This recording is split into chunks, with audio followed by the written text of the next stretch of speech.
Hello, everybody. Welcome to Take the Black Live, the one and only show on the internet where myself, Dan Selke of winnerscoming.net, and Daniel Rowan of winnerscoming.net talk about all things sci-fi, fantasy, movies, TV, etc. Today, we come at you live with unbearable sadness. Daniel, why is that? Because the state of the world, because the Winds of Winter isn't out, but mainly because Amazon Prime Video canceled its big sweeping epic fantasy series, The Wheel of Time, and we liked it. So we have been distraught ever since this news dropped very courageously. Brave Amazon dropped it courageously at like 3 p.m. on a Friday before a holiday weekend, leaving us lots of time to stew with our feelings. But yeah, that's the main reason I'm sad. Why are you sad, Dan? What's new in your life? That's it. Also, I lost a foot. I don't need to show you that. No, Oof, the rough. Wheel of Time got canceled on Friday, and we processed over the weekend. We would have, we do the show every Wednesday at 2 p.m. CST. Yes. So we couldn't react immediately. But of course, we're going to give you our reactions. And our reactions generally are, that sucks. It really does suck. Yeah. That show was, I think, probably the best high fantasy series on TV at the moment. I think it was improving season after season. I think the fandom and the kind of activity around it was so robust and healthy and enthusiastic. I thought it was gaining momentum. I was really getting into it. And to be cut off at the end of the third season that ended on like 4 different unresolved threads, it just leaves a bad taste in one's mouth. Yeah.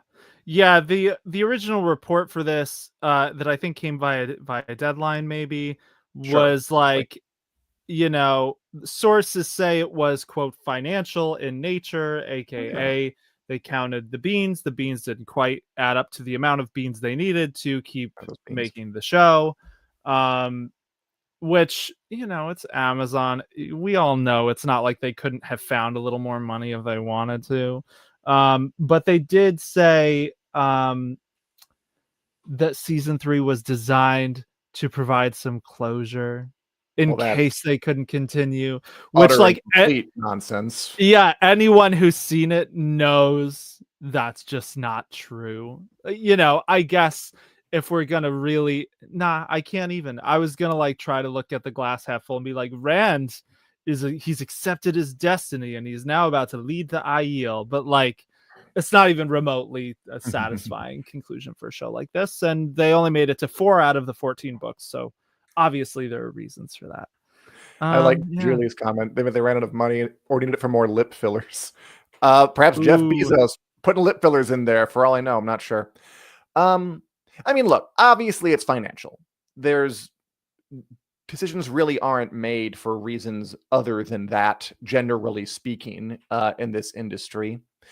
It's wasn't making the money they wanted it to, but also it's a victim kind of the shifting sands Yes, of the TV business right now. I Like think there that's was a true. time when throwing tons of money at TV shows, even if it didn't give you an immediate return, was something that studios were willing to do. Like before Mhm. COVID, after Game of Thrones, this heady period where the streamers were all in this mode of we're going to grow by any means necessary, and the point is growth, not profit. Then sure, get $500 million for the Rings of Power. Sure, order 3 seasons of time ahead of time. Sure, do this, do that.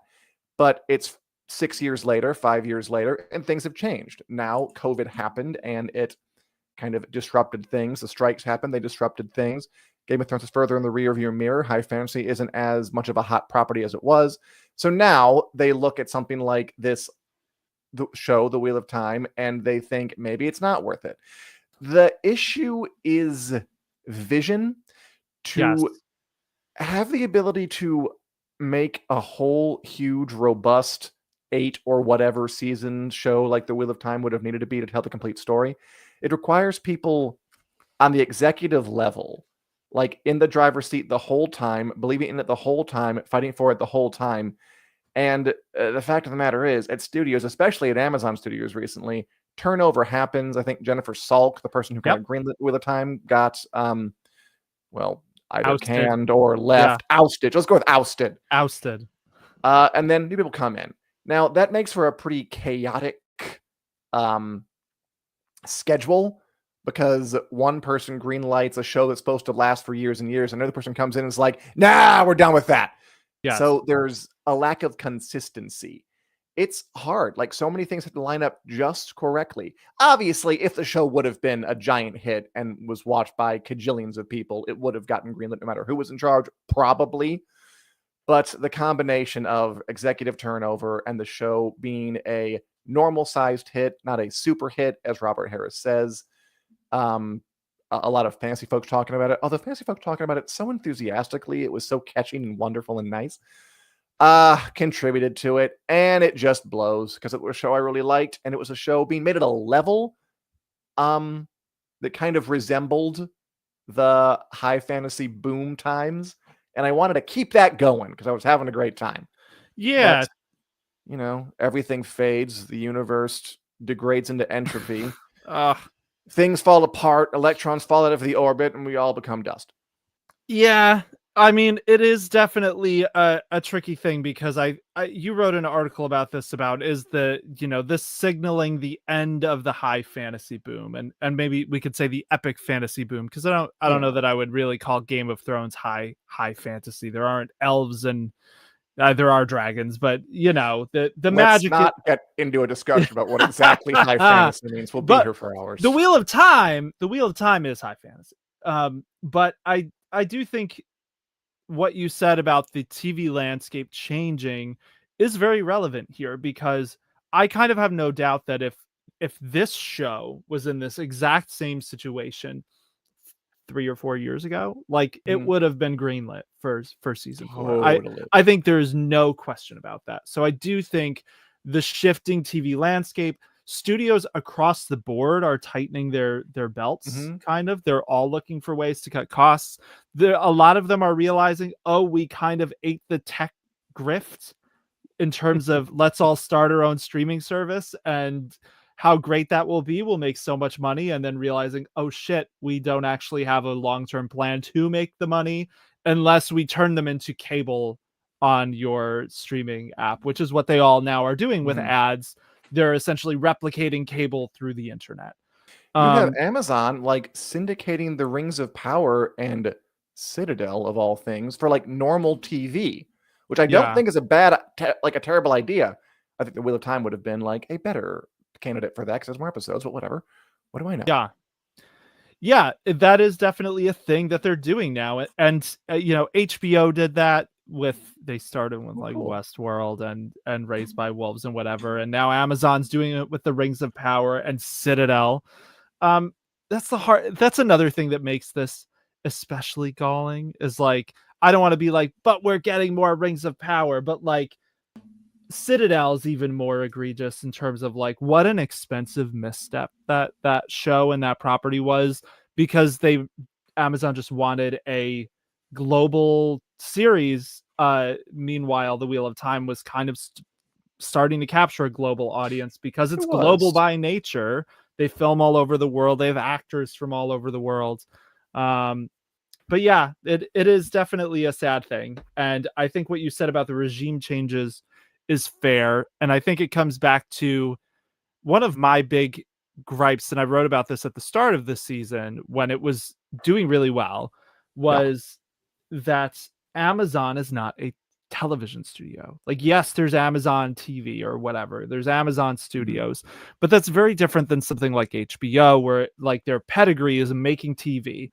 It's their whole bread and butter. They're going to prioritize shows that are elevating their brand and get all their weight behind them. In a way, I don't think Amazon really does with its shows, because this is like a side hustle that the company does with its spare change. And I think Thrones, if I remember right, and I don't remember the exact deets of this, but I'm pretty sure it did have one of these regime changes like mid-run, where I forget the name of the executive who was one of the ones who greenlit Thrones, who then stepped back. Casey Bloys came more into the forefront. She's still the original one. She still serves as an executive producer on a lot of stuff, including The Last of Us, but her name evades me. But they Orsi, is it? No. But okay, never mind. It's not important. Go on. Thrones survived it because HBO was a TV studio that really knew how to make TV, and Amazon just isn't. So you get these tech company shifts where it's new people came in, we're gonna can everything that came before, Mhm. and yeah, Wheel of Time is unfortunately a casualty of that.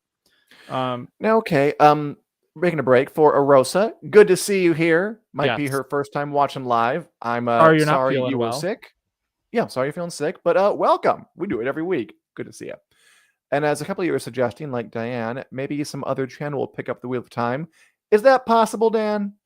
Yeah, I'm glad that you asked, Dan. And that we're going to talk And about this. Diane. Yeah, Robert Harris also said maybe Apple TV will pick it up. So this is essentially the question on a lot of fans' minds right now. There is a Save the Wheel of Time campaign that the folks over at WatchSeries.com have organized along with a bunch of other fans. If they have a petition, they have ways to sign open love letters to the cast and crew, to do videos, to kind of support that effort. Yep. Producer Richard just put it in the chat, savewatt.com. Um, so that effort is just getting started. I think the question of whether the Wheel of Time can be saved. So, in terms of the legality of it, I think probably, right? Because the Wheel of Time rights are a murky situation because Sony, I believe, is the company that technically has the rights, which they purchased from this smaller company called iWatt Studios.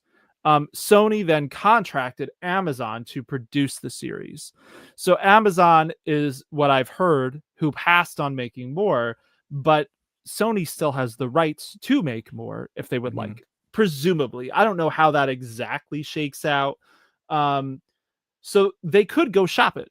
And, they posted like clips of Ruidian to their YouTube channel immediately after the cancellation was announced. Uh, it seems like it's not entirely out of the realm of possibility they would shop it. Now, would another studio pick it up? Um, I think that's a hard thing to, we were just talking about our current moment in TV history and how all these companies are tightening their belts and stuff. The United States is a giant mess right now with the president threatening tariffs on non United States based productions, which what does that even mean if it's like a show like The Wheel Oh of Time that's yeah. bankrolled by US companies but films entirely elsewhere? Who even knows? I don't even think the people threatening these things know what that would mean for a show like The Wheel of Time. So, I think it's not impossible, but the chances are much lower than, say, like when The Expanse got saved, ironically, No. by Amazon, because that was at the start of this post Game of Thrones boom. But it's a similar situation where it's a very cohesive, production That's true. that could just be taken elsewhere in theory. But I think time is kind of the element here because people are going to get older. That huge cast and crew are going to disperse to other projects. What do you think, Dan? I mean, I think it's possible, but I'm not counting on it. My instinct says no. Although Hmm. maybe I'll adopt that and then I'll be delightfully surprised when Apple does pick it up.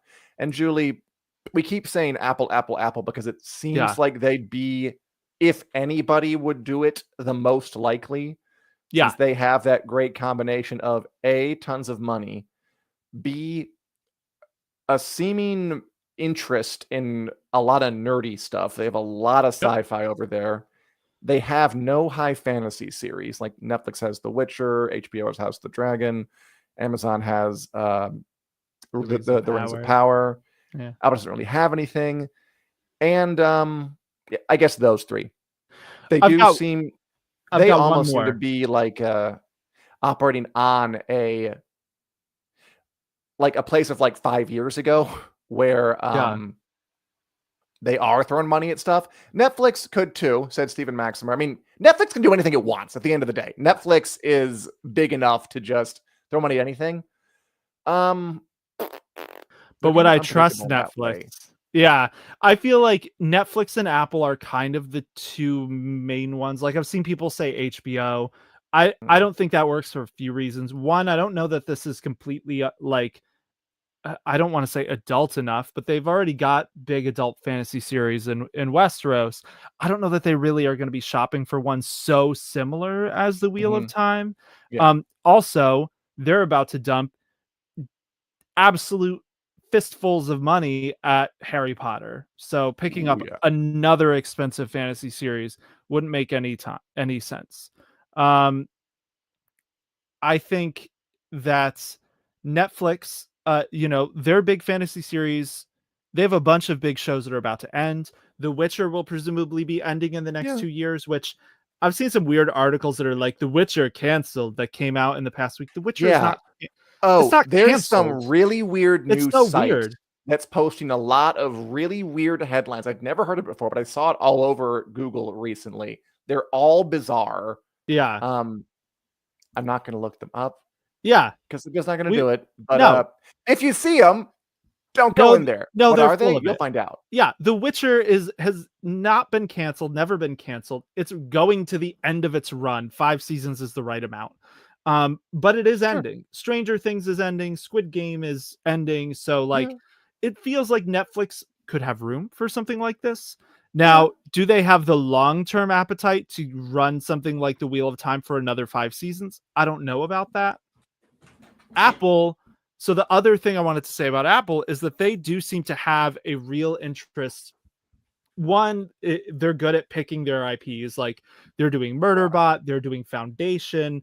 It seems like they're, one of my big gripes with streaming services and TV studios is they all want like the next Lord of the Rings or the next Game of Thrones, but they don't have a very good grasp on these genres to pick the IPs that would be good to fill Mhm. that void. So they end up with like, the Golden Compass trying to fill the Game of Thrones void. And it's like that's the thing that's aimed at children. Game of Thrones is aimed at adults. Like there are things like that I feel like Apple maybe has a little bit better of a grasp on. Sure, Seems I like there are agree. some genuine nerdy people over there who like this stuff. The other, Someone over there, I'm just sorry, just go to the quick list. I left it on the list of yeah, For All Mankind, Foundation, yes, Murderbot, Severance.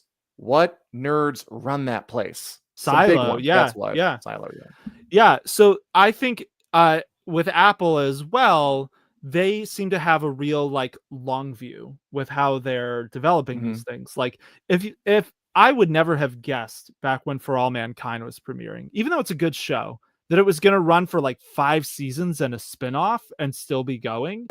Yeah. Foundation is renewed for season 3 even though it kind of got a lukewarm reception. It's still going. Silo is getting to finish its story. Severance got more episodes in season 2 than in season 1, I believe. So it's like it seems like they have a longer view, whereas a lot of other studios, like even HBO, seems to be really like buckling down for turbulent times ahead, Yeah. like giving House of the Dragon less episodes, delaying A Night of the Seven Kingdoms, starting filming way late on The Last of Us season 3, even though it should have been filming months ago, in my opinion. Mhm. So yeah, I think Netflix and Apple probably are two best bets for this, but it is like you said, it is I don't know what my instinct's saying here. It's hard because the TV landscape has changed so much since the Wheel of Time first Yeah. started So airing. no one knows anything and everyone's sad. But kudos to the Wheel of Time people, cast and crew, for making a really good show for 3 seasons, especially this last one. I'm sorry you were cut out just when you were really breaking the stratosphere, but that's really it. Yeah. See you on the other side. There's one other interesting comment I want to read here. From Max Silva says the rumors John from What Up, which What Up is a Sure, sure, good sure. Wheel of Time YouTube channel to check out. Mhm. I assume most people watching this will know it, but if not, go find What Up, WOT up. He's heard rumors suggesting that Amazon wanted to renew the series and Sony was the party holding out. And others have heard rumors that Sony is trying to get out of television. So, is it possible that Sony wanted to get bought out and played hardball and Amazon declined? If so, does that imply Mm. Sony felt confident another streamer would buy them out for more? I Audio listeners, I'm Maybe. grimacing. Who the hell knows? That is boardroom talk and without some really solid sources talking real openly about it, your guess is as good as mine. But what we know is that it's a big question what will happen here. Arosa said Stars makes good shows too. Maybe. I mean, Stars is kind of stuck to its lane. They're kind of still going. They've tended a little more toward like the historical dramas, I think, than straight fantasy. Like most of their big ones, like Outlander or Black Sails or Spartacus, are still like set in the real world, as opposed to fantastical realms. I think But part of that is probably maybe. working with a little less money. Yes, I think that's true. I think Stars is a little thriftier with their budget, which, like, I mean, it's obviously working for them because Outlander is getting to finish its run, 8 seasons. It's getting a spinoff. That's true. Black Sails finished its run. Spartacus finished its run. Stars, I think, supports its series pretty well. So yeah, AMC is another one where it's like, would this be good on AMC? I don't know, maybe. But we'll see. We'll see what happens. It's a huge question mark, and who knows? As Max says, yeah, he takes heart that we don't think it's completely ludicrous. It's not completely ludicrous. I'd say it's a long shot. But Yeah. look, shows do come back. Like it does happen. Firefly, Lucifer, Arrested Development, it happens. So we'll just sit back and remember the good times and hope for the best times.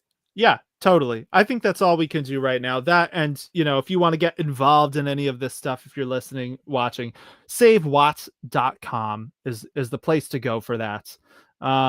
And yeah, we'll see what happens. We will obviously have our ear to the ground because we like the Wheel of Time quite a lot, and it's sad to see what was essentially, in my opinion, like the most important fantasy adaptation following Game of Thrones get canned so unceremoniously when it was finding its footing. Season 3 was really good. And of course, Amazon is still trying to court it for Emmy recognition after canceling it, because it'd be funny. It'd be funny, man, if it wins everything. Would I don't know if funny is the word I would use, but yeah, I guess it would be. It would be one of many words you could use. Yes, funny and galling by turns. So yeah, we'll see what happens with the Wheel of Time. We will miss it. I'm sure we will talk about it again because it was a really good show with a really special cast and crew. I'd love it to see it get more of a run, but it is just a huge question mark. I'm still waiting for like Rafe Judkins or Rosamund Pike to say something, because those two and Yosha Stradowski are kind of like the big three who I was like, let's see what they say. And none of them have said anything. So yeah, we'll see what happens. That is kind of curious. Yeah, I'm waiting for that too. In the meantime, a show that is going to get another season, albeit not for way too long, is The Last of Us, HBO's zombie apocalypse drama, trapped up its second season. Wait a sec. Okay. We have another thing to talk about before then. Oh, sorry. Richard Speaking of HBO. It's okay. I hate this next show, so we don't need to talk about it. But it's not the children's fault, so I guess we should. I'm glad you clarified that. Okay. Speaking of HBO and shows that are being made, as you said, they are pouring a ton of money into this Harry Potter show. Yes. It's just happening. I always thought it would. You did. You've been saying this for years. Not under these circumstances, but I did think it would happen. And they announced who's going to be playing characters even if you've never seen the movies or read the books. The Golden Trio, so-called. The 3 main characters. The young wizards and witch who will be at the center of potentially 8 seasons of this show. That is, from left to right, Arabella Stanton as Hermione Granger, the nerd. That's Dominic McLaughlin, pictured here without glasses, as Harry Potter, the chosen one. And that is Alastair Stout as Ron, the ginger. And these 3 kids are the center of the Harry Potter story. If most of them have probably read Harry Potter. They're the 3 bean people. They go to Hogwarts. They learn about magic. They fight Voldemort. It lasts for 8 years, and then it's over. Yeah. I I always thought there'd be a Harry Potter show. I was saying this before J.K. Rowling went crazy. I always thought they would do it sooner or later, and I expected sooner. Yeah. The vibes do seem a bit off for a few reasons. A, there's the J.K. Rowling is a rabid transphobe of it all, and it's just inseparable from the series. There is, I think, maybe a heightened awareness of the plights of child actors. I think when they announced this, a lot of the reactions were, "Oh, those poor kids." Yeah. They're just going to get I literally said that. put under the microscope. They're going to get tarred and feathered online. They're going to go through a ton of intense scrutiny that, it's probably not the best for you when you're a kid. Which all happened with the original 3 Harry Potter actors, Emma Watson and Rupert Grint, but it was the first adaptation. We weren't talking about the subject as much. Look, I understand why they're making Harry Potter show, because they want money, and it's a very, very, very, very popular property. I'm not saying it can't be good. I hope it will be good. I don't feel like I'm ready for it yet, because I'm old, and I remember when the movies came out, and I saw the movies when I was like a kid, and they're still in there, and I still don't feel like it's enough time has passed for me to really get excited about it. But Sure. if there are younger people who are really into this idea now, I'm happy for them. Max, that would be beyond hilarious if someone came out as trans. One of the trans in the middle of the thing. We would see. I'm nervous about something like that happening. I'm nervous about the discourse around this show. Yeah. I'm interested, but there is a bit of a block. I don't hate it like you do. You seem to be dead set against, especially the kids and the show in general. I am not dead set against the kids. I wish them nothing but the best. And I will say, not about hating on the children. It is not their fault.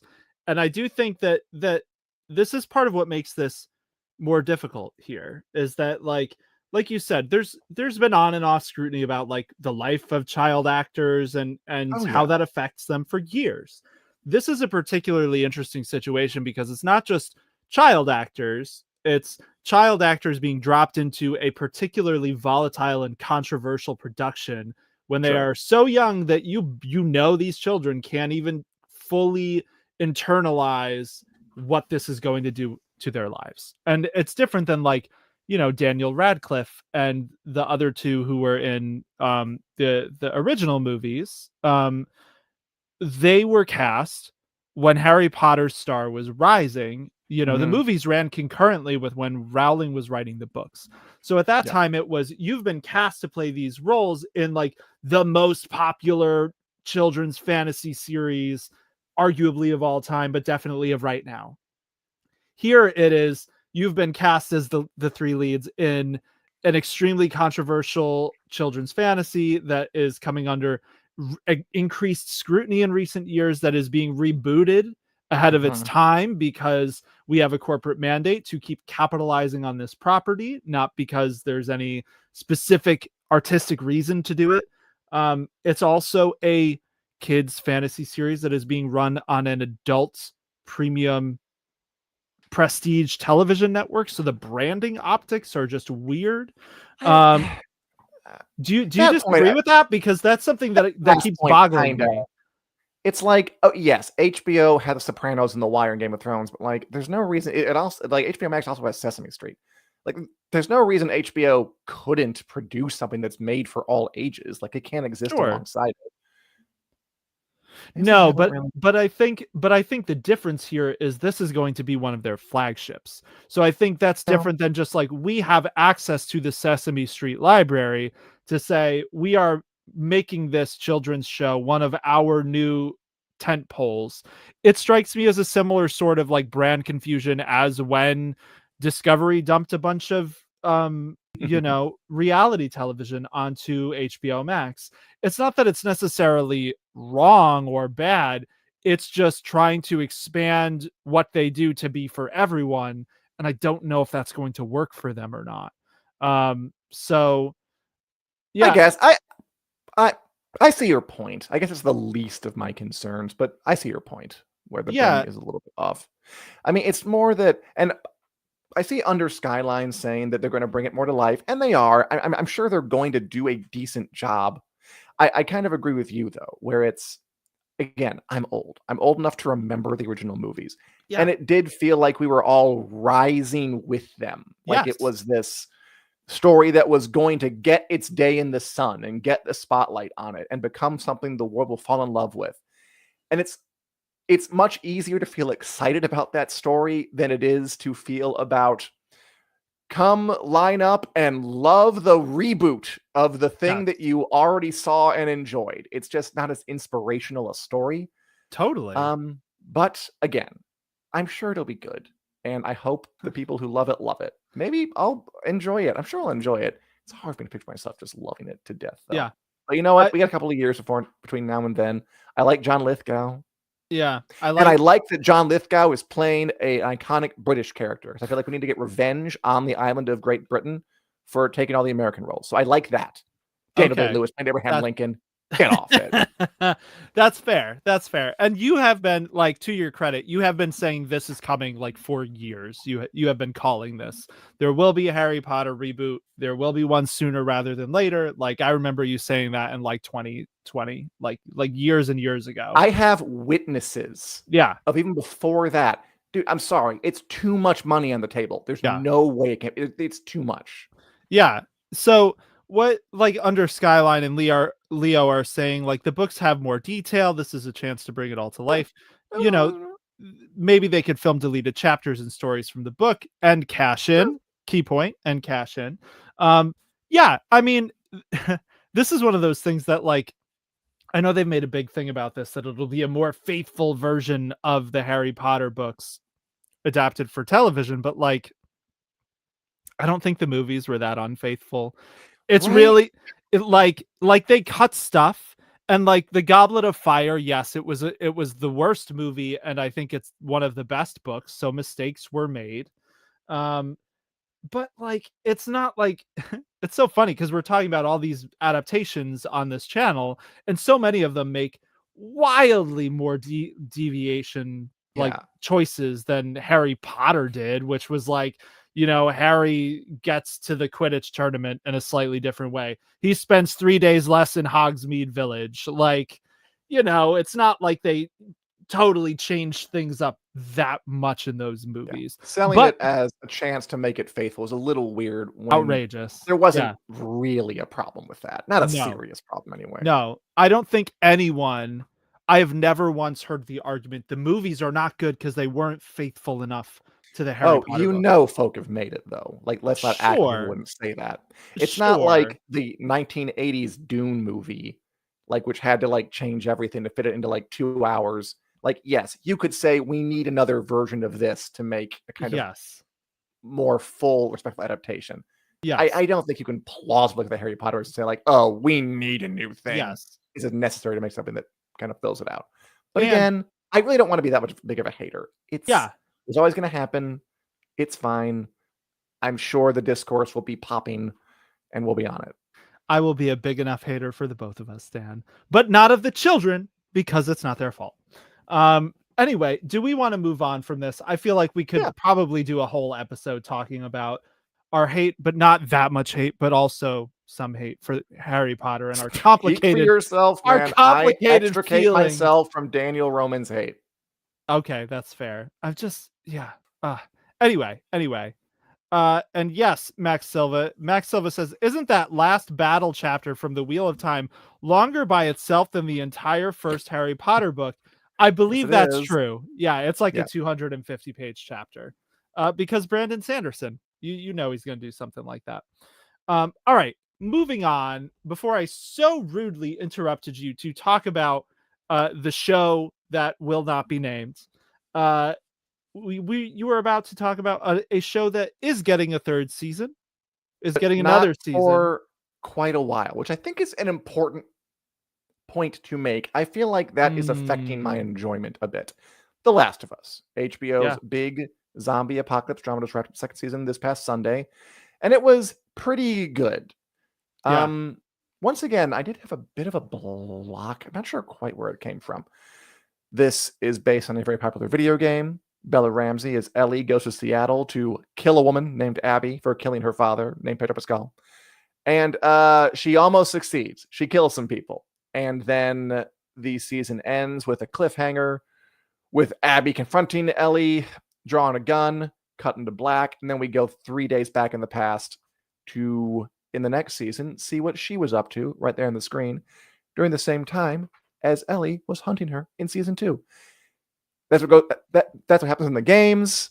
They're sticking very close to the structure, and I liked it. I liked some parts of the season very, very much. I loved the flashback episode with Joel. I loved like the thing to their kind of the panorama of their lives. So that was very effective. Joel's death was really good. I liked some stuff in Seattle. I gotta say, I think the knowledge that it's probably going to be 2 years for another season is making me not as high on this finale as I otherwise would be.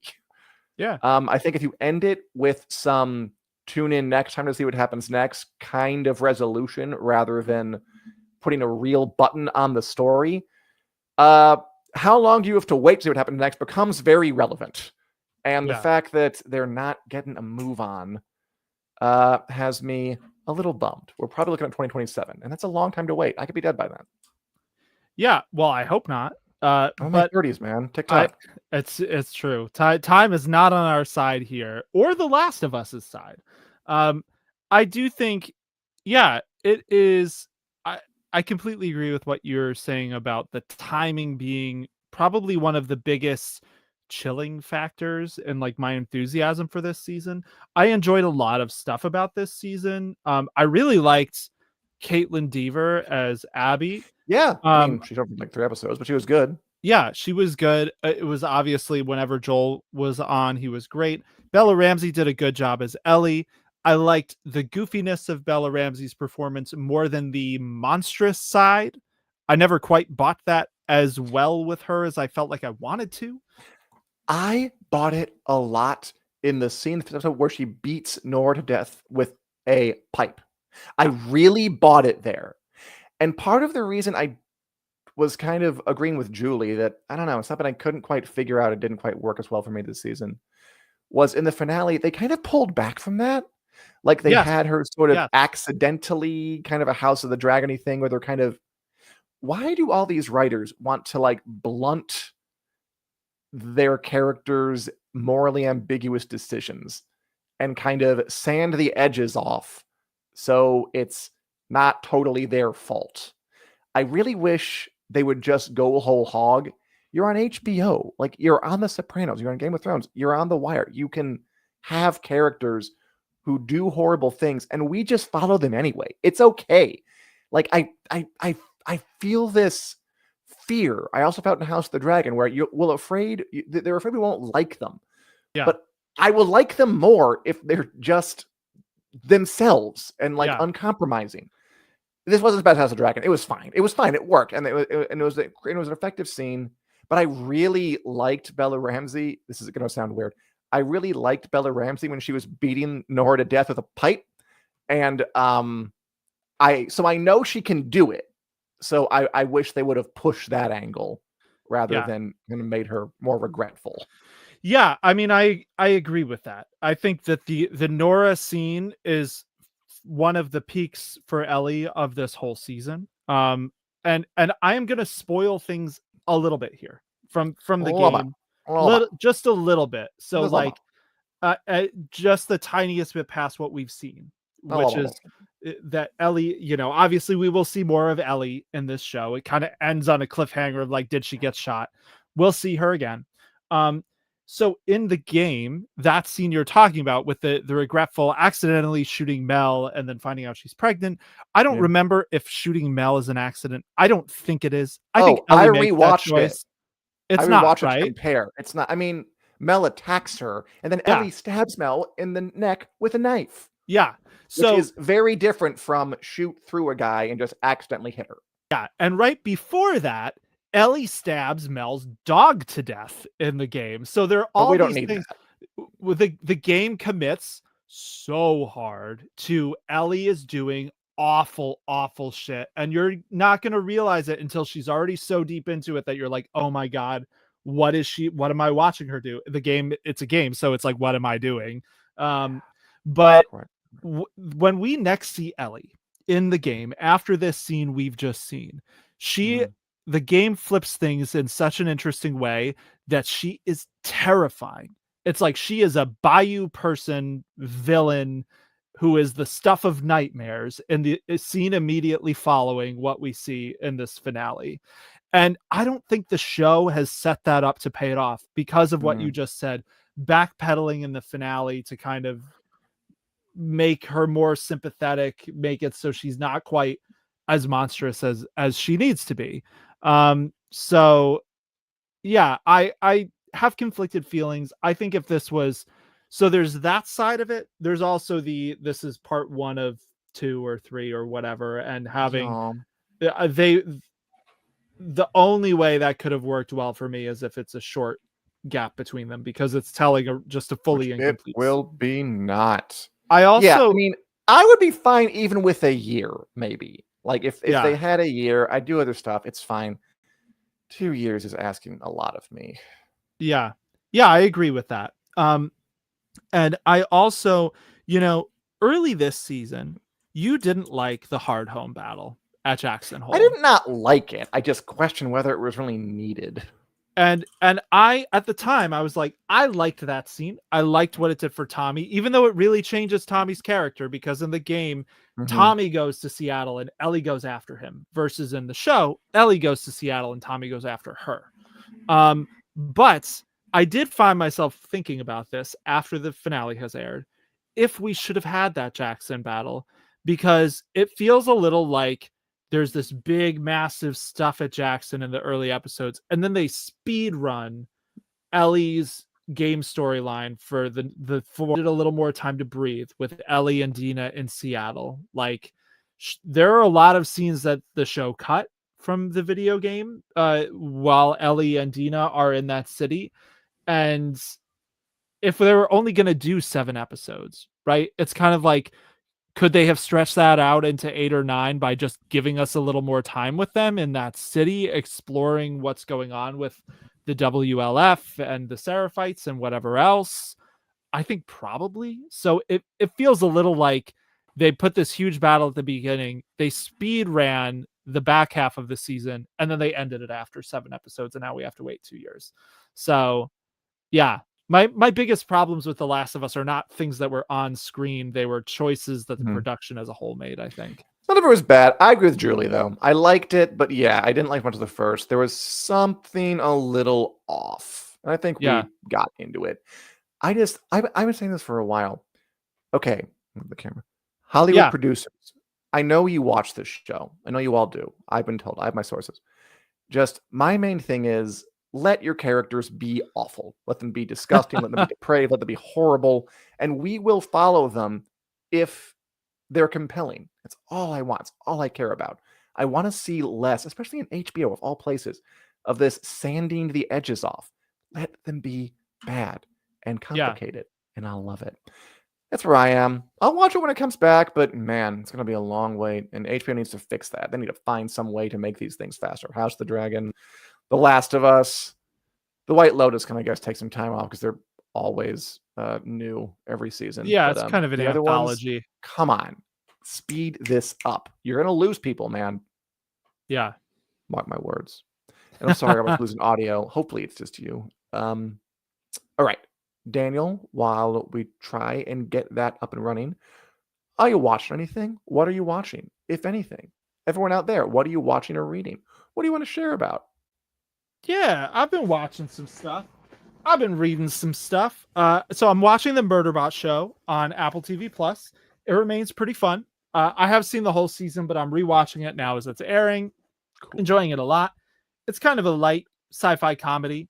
I feel like not it's nice to see something that's different. I really like Alexander Skarsgård in the role. It's very faithful to the Murderbot book while expanding on a whole bunch of stuff. Dan, you've been watching it too, right? What do you think of it so far?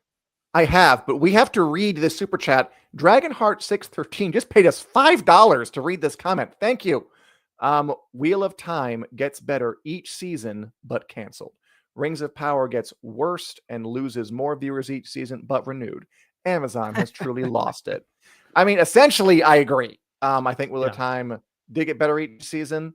I think Rings of Power, I don't think it got worse. I think it stayed up at the same level of whatever.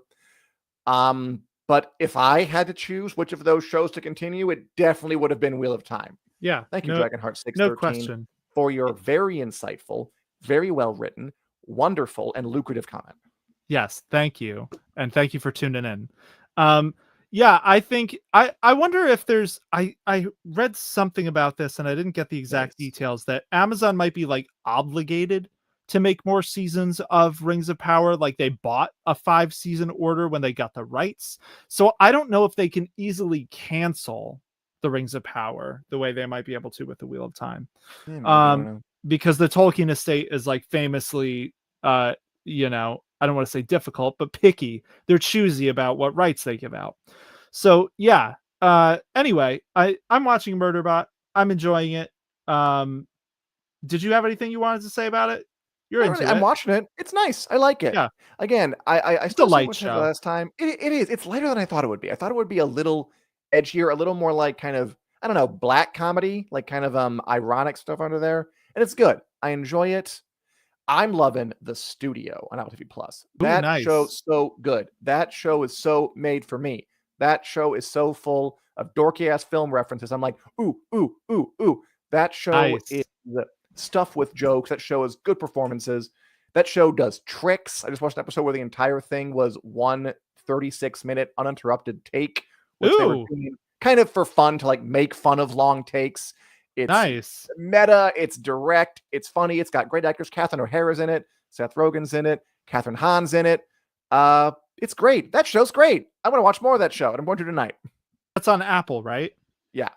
Nice. I need to watch that. I've heard nothing but good things. My partner watched the first episode and told me about the Kool-Aid bit with Oh Francis yeah, yeah, yeah. That Ford was funny. Coppola, I think. They have Martin Scorsese. Yeah, yeah. And he's involved in a plot to direct a Kool-Aid movie. Gonna be their Barbie. Dragonheart 613 asked, "Do you guys think another streamer will pick up the Wheel of Time?" We talked about this a little while ago, Dragonheart, and our basic conclusions is maybe. Yeah. I tend to doubt it, but if anybody does it, it'll be Apple or Netflix. Yeah. And if they do it, it will probably have to be in the nearish future. Yeah, I certainly hope totally. so. Yeah, we hope so. You know, I'm sure Dragonheart, you know about SaveWatt.com. Go visit that to see the campaign for this. But we talked about this a lot at the start of the show, and we hope so, but it's hard to say with the state of television being what it is right now. But yeah, so The Studio, I need to watch that. Haven't started that yet. Murderbot, I really like it. Just saying. nice. Sorry. No, that's legit. I'm glad you're enjoying it so much. That endorsement makes me feel like I need to watch it more. And yeah, Murderbot, not a heavy show whatsoever. No fun. Yeah, a fun show. I'm also reading this book I started this week called The Two Lies of Faven Scythe. It is a sci-fi pirate book. It's reflecting in my window by Megan E. O'Keefe, who wrote the Devoured Worlds trilogy. And it's fun so far. I'm just at the beginning, so pirates coming into contact with these goddess-like navigators who can weave paths between the stars, and one of them wants to go to this derelict space graveyard to find out what secrets there. And the pirates is being a scoundrel and doesn't want to go. So yeah, I'm enjoying it. I need to read more. The other thing that I've been watching that I wanted to talk to you about, because I can't remember if you watched it. I think you might have. Dark Winds. I started Dark Winds this week. I haven't watched it. I hear it's great. It's on awesome. AMC. Yeah, I honestly went in expecting it to be decent and have been pleasantly surprised that it's just been better than I thought it was going to be. It's about these two Navajo police officers on the reservation, police officers in, I believe, New Mexico, Joe Leaphorn and Jim Chi. It's based on this very famous series of books, Leaphorn and Chi by Tony Hillerman. And it's like a crime procedural, but like Native American police officers. And it is really good. Like they're doing a really good job of spinning out the mystery without like, stringing you along where it's like we're going to leave the same question the whole time. Like they're Mhm. answering questions while giving you new questions. And it's got a really, really good cast, especially Zon McClarnon, I believe his name Mhm. is. He was in Yeah, Westworld. I remember him. He's playing Leap Horn, and it's like a career role for him. Like, like it's awesome to see that dude leading a show because he's so so good. So Yeah. yeah, Dark Winds has been great. I've heard Definitely nothing but great recommend it. things. As for Julie, she's watching and enjoying The Walking Dead Dead Sea, which I do hear is pretty fun. Nice. And Leo's watching Duster, which I've considered watching that too. There's a lot of TV, man. And That's are about Sawyer, to have right? like what's that? That's Sawyer from Lost News show, right? I don't know, but I know Okay, it's about I think J.J. so. Abrams. I know it's set in the 70s, and I know a Duster's a Okay. long jacket. Squid Game's coming around the corner. The Sandman's coming this year. The Witcher. Other things. A lot is about to come to the pike. Stranger Things is coming back Yeah. this year. A lot to cover. Yeah, totally. One thing that's not coming this year, here's my segue here, is the Night of the Seven Kingdoms. Do you want to say anything about? So, right before we came on this show, George R. R. Martin, our dear, dear author of A Song of Ice and Fire, whom we love very much, took to his blog and posted a fairly like bitter post about so he has a new movie coming out, A Dozen Dirty Jobs, which is based on He's like starting to make it. Yeah. he's starting to make it. He's not writing it, he's just producing it. It's based on a story by Howard Waldrop, who is Late first friend. his late friend, who is one of his oldest friends in the science fiction community. And they're making it with the Blue Eye Samurai, the studio that did Blue Eye Mhm. Samurai. And Martin, do you want to talk about this at all? I want Since we to talked read about it Dark Winds. in the voice, and I want to make this my masterwork of George R. R. Martin impressionry. Jesus.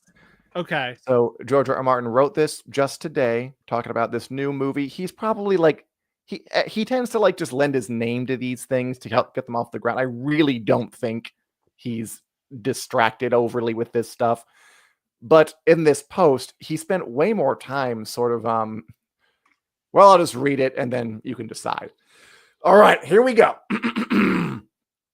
I know. Some of you will just be pissed off by this, as you are by everything I announce here that is not about Westeros or the Winds of Winter. You have given up on me, or on the book. I will never finish Winds. If I do, I will never finish A Dream of Spring. If I do, it won't be any good. I ought to get some other writer to pitch hit for me. I'm going to die soon anyway, because I am so old. I lost all interest in A Song of Ice and Fire decades ago. I don't give a shit about writing any longer. I just sit around and spend my money. I edit the wild card books too, but you hate wild cards. You may hate everything else I have ever written, the Hugo winners and Hugo losers, A Song for Laia, and Dying of the Light, Sand Kings, and Beauty and the Beast, This Tower of Ashes, and The Stone City, Old Mars and Old Venus, and Rogues and Warriors and Dangerous Women, and all the other anthologies I edit with my friend Gardner Dozies. You don't cover any of them, I know. You don't cover anything but the Winds of Winter. You told me so often enough. Thing is, I do care about them. And I care about Westeros and Winds as well. The Starks and Lannisters and Targaryens, Tyrion and Asha, Dany and Daenerys, the dragons and the direwolves. I care about them all, more than you can ever imagine. So How's just your George mouth R. R. feel? Martin going on a weird, full of marbles, going on a pretty. George R. R. Martin just likes to write. I think he's just a born writer. He enjoys being verbose. He does this. I don't think I need to read anything into it. I think it's pretty funny. Yeah. I do think it shows that maybe he spent more time than is likely healthy absorbing all the nasty things that are said about him online. I think he is an online kind of guy. I'd recommend logging off and just living a life offline. It might be impossible for someone like him. I don't know. Yeah, I mean, I don't know that I don't think that George R. R. Martin is maybe a chronically online person as a lot of us younger peeps are, but anytime, I mean, he's had comments turned off on his blog on and off True. for many, many years, because anytime he posted anything, he would get those sorts of comments of "Where's Winds of Winter? We don't care anymore." Exactly. Yeah. So this definitely feels like him venting I think you're right. I don't know that we need to read too hard into it. I think it's pretty understandable. I think it's pretty sad because, we all love these books and have essentially driven the author responsible for writing them or trying to write through the rest of them to such a bitter place that he's posting stuff like this online. Like you can't. It's hard to imagine what it must feel like to be this dude. Like I imagine it's not easy. But yeah, so he needed to get it out, I guess. Last year it was HBO's turn. Now it's the fans. I'm in favor of it. I hope he keeps writing exactly what he thinks and feels. He had a good interview with Joe Abercrombie, and it's entertaining. He says a lot of cool stuff. They trade some barbs. Yeah. He is verbose and articulate and not afraid to speak his mind, and I'm all for it. Yeah. All right. Why don't we get into quickly the Wick News lightning round? We go over a bunch of stories we couldn't get to in anybody of the show and give our 20-second opinions on them, no more, no less, lest we be buzzed. Let's do it. These are not in any particular order. So Dan, why don't you ask me first? Yeah. Because I imagine you don't care at all about the Avatar movie. I could talk about it, but yes, for 20 seconds. Daniel, Avatar, The Way of Water is going to come back to movie theaters on October 3rd. You're going to go see it again on the IMAX?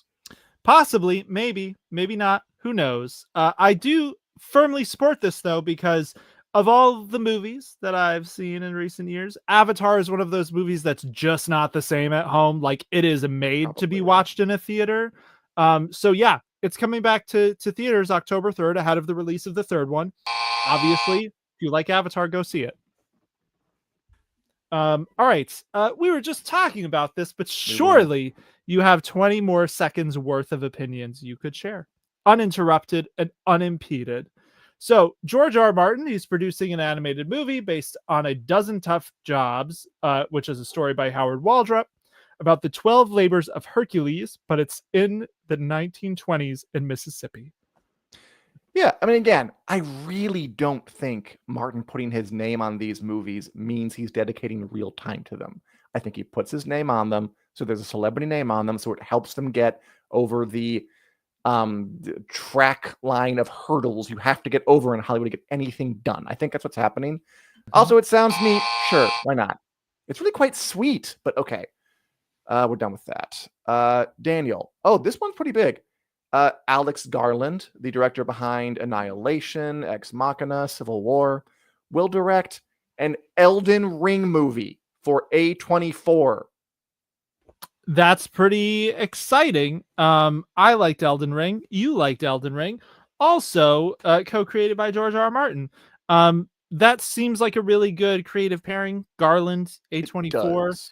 Yeah. I am a little nervous about what an Elden Ring movie looks like because the game has this very abstract style of storytelling.